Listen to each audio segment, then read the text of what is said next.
crois qu'il ne suffit pas, si tu veux, de désigner le mal-être pour être progressiste. C'est-à-dire que Heidegger désigne le mal-être comme une inauthenticité de, lui il appelle ça le on, c'est-à-dire le social finalement, le on indéterminé, etc.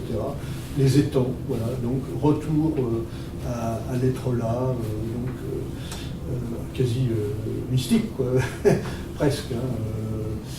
Donc là, c'est réactionnaire, quoi, finalement. C'est une négation de l'histoire, négation du progrès social, etc. Onfray, tu parlais d'Onfray également.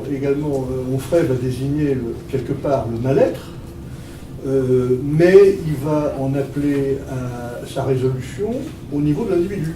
C'est-à-dire, soyez plus individualiste, soyez plus libéral, libertaire, soyez plus dans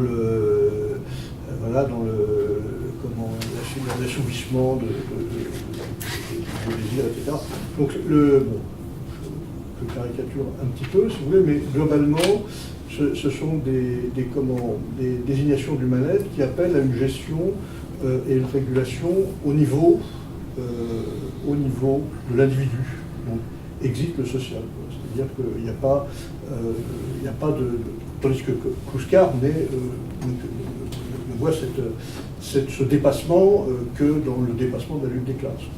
Donc c'est la grande différence, si vous voulez, entre un mal-être qui est géré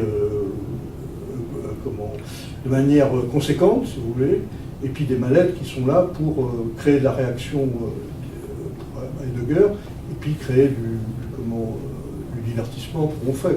C'est-à-dire que Michel Onfray lui donne énormément de créneaux horaires sur France Culture, etc., sur la télé, etc. Bon, parce que, effectivement, au niveau social, l'approche n'est pas enfin, sa critique n'est pas très dangereuse, si vous voulez, pour le système. Il appelle à une régulation, mais au niveau des individus. Donc le mal-être, c'est pas parce qu'il y a désignation du mal-être qu'il y a forcément un progressisme à la clé chez un penseur. Voilà. Donc Kouskar, effectivement, désigne aussi un mal-être. Marx aussi, l'aliénation, Lukács, l'histoire de la conscience de classe. Bon, il y a différentes gestions de ce mal-être qui...